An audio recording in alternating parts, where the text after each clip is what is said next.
Mental है। नहीं मेरे देश नौजवान साथियों, ये मेंटल नहीं है। अगर मेंटल है भी तो इस देश की सत्ता ने उसको मेंटल बनाया है, इस गोदी मीडिया ने मेंटल बनाया है, जो डेली सुबह और शाम नफरत परोसा जा रहा है। जब उस इस देश के अंदर इतनी समस्याएं हैं, उस पे उनको कोई सरोकार नहीं है, उस पे बोलने के लिए तैयार नहीं है। वो सुबह से शाम तक सीमा हैदर की बातों को चलाया जा रहा है कि सीमा हैदर कब आई, सीमा हैदर कैसे आई, उनको कैसे बुलाया गया। उसके अलावा इस देश के अंदर कोई मुद्दा नहीं है मेरे नौजवान साथियों।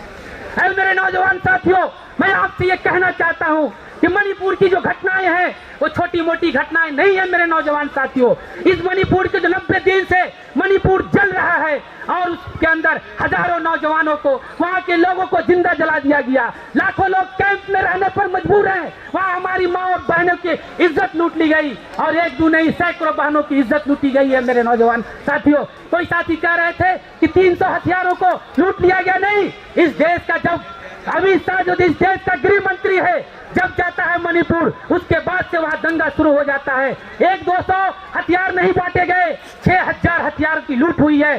6000 हथियार वहां के आतंकवादियों के हाथों में दे दिया गया कि तुम किस तरह से वहां के दलितों पर, वहां पर ईसाई समुदाय को, लोगों को कैसे मारोगे। वो आज वो खुली छूट इस देश का ये अमित शाह और देश का प्रधानमंत्री दे रहा है मेरे नौजवान साथियों। और जो हमारी माँ बहनी के साथ इज्जत लूटी गई वो एक दिन की घटनाएं नहीं है। आपको याद करना होगा मेरे नौजवान साथियों, वो घटनाएं गुजरात दंगा से शुरू होता है। आप जानते हैं उस वक्त देश का मुख्यमंत्री कौन था, उस देश में गुजरात का मुख्यमंत्री कौन था, उस वक्त गृह मंत्री था कौन था। आज वही देश की सत्ता में बैठा हुआ इंसान है मेरे दोस्तों। और वही लोग हैं जिन्होंने बिल्किस के साथ क्या हुआ, आज वही लोग हैं जो कठुआ में आसिफा के साथ क्या हुआ, आज वही लोग हैं हथरस की बेटी के साथ क्या हुआ, आज वही लोग हैं जो मणिपुर के घटना को अंजाम दे रहे हैं मेरे दोस्तों।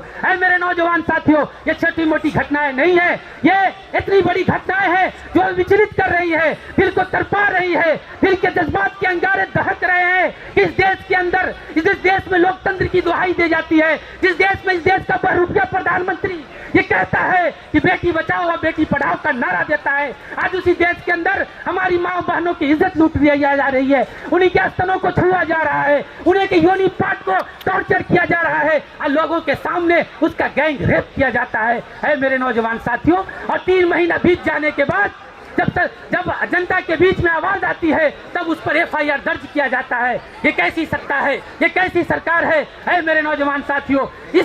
इसकी भी जिम्मेदारी हम लोगों के सर पर है कि हम कैसे उन लोगों का साथ दे जो मजलूम है, जो दर दर भटक रहे हैं। आज भी 50,000 लोग कैंपों में रहने को मजबूर है मेरे नौजवान साथियों।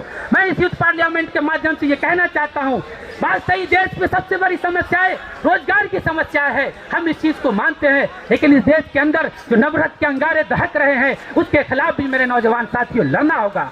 हमें याद दिलाना होगा कि इस देश के बहुरूपिया प्रधानमंत्री से पहले बनने से पहले इन्होंने मुंगेरी लाल के हसीन सपने दिखाए थे कि अच्छे दिन आएंगे, काला धन आएगा, 15 लाख रुपया आएगा, हर लोगों को रोजगार मिलेगा, हर साल युवाओं को 2 करोड़ रोजगार देंगे और हर गरीब को पक्का मकान मिलेगा, जो हवाई चप्पल पहनता है उसको हेलीप्लेन पे उड़ाएंगे। लेकिन इस 9 साल बीत जाने के बाद इस देश की सत्ता से ये सवाल पूछते हैं कि तुमने जो वादा किया था 2 करोड़ लोगों को नौकरी देने का, उसका क्या हुआ मेरे नौजवान साथियों। मैं आपको बताना चाहता हूँ कि मध्य प्रदेश के अंदर जहाँ शिवराज सिंह चौहान की सरकार है, जहाँ भाजपा की सरकार है, वहाँ के सचिवालय में एक चपरासी की वैकेंसी आती है, 400 से 500 वैकेंसी आती है, उसमें लाखों नौजवान उस नौकरी को भरते हैं। उसमें बीटेक है, एमटेक है, MBA के नौजवान जो साथी वहाँ उसका फॉर्म भरते हैं। इस देश का हालत बना रखा है इसने।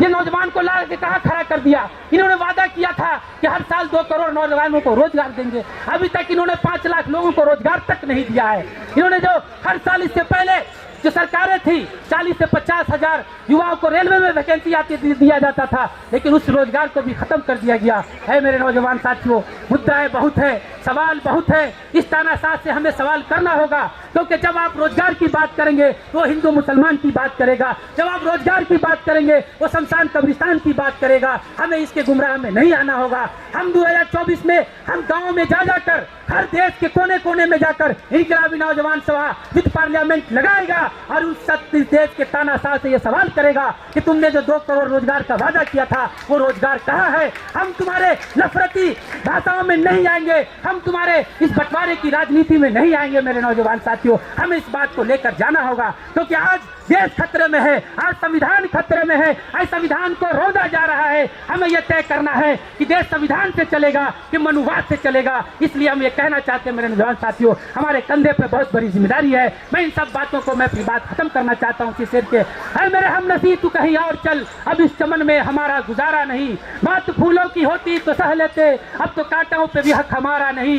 जब इस देश को लहू की जरूरत पड़ी सबसे पहले गर्दन हमारी कटी, फिर भी कहते हैं यह ले चमन, ये चमन हमारा है तुम्हारा नहीं। इनकलाब जिंदाबाद, आरवाईए जिंदाबाद।